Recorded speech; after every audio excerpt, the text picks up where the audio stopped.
دې پیل هم غواړو چې په تلاوت کلام پاک سره وشي او د دې لپاره زه بلنه ورکوم قاضي عبدالله شاه ته چې دی راسي او د علمي غونډې پیل په تلاوت کلام پاک سره مهرباني.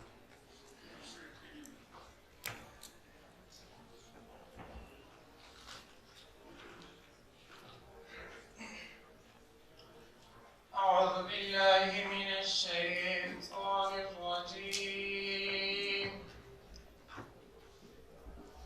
بسم الله الرحمن الرحيم. لله ما في السماوات والأرض وإن تبدوا ما في أنفسكم أو تخفوه يحاسبكم به الله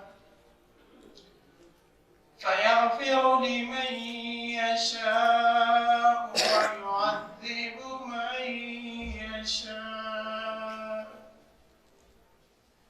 والله على كل شيء قدير.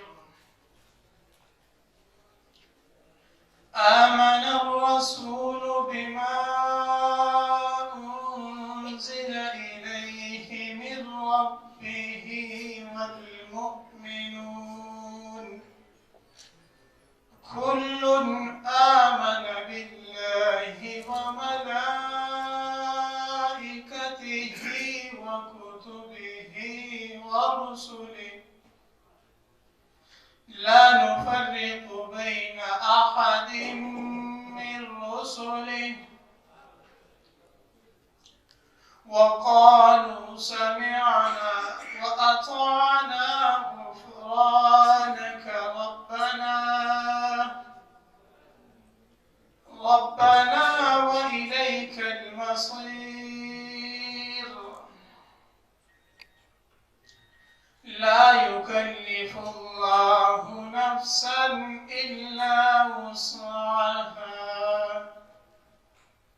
لها ما اكتسبت وعليها ما اكتسبت ربنا لا تؤاخذنا إن نسينا أو أخطأنا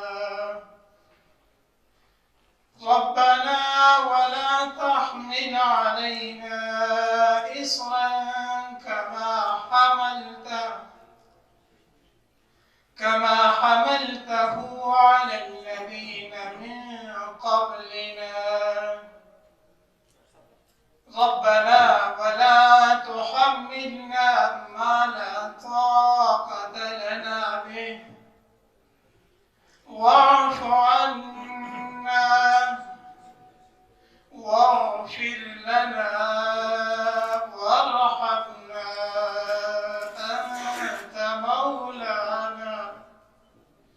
أنت مولانا فانصرنا على القوم الكافرين. صدق الله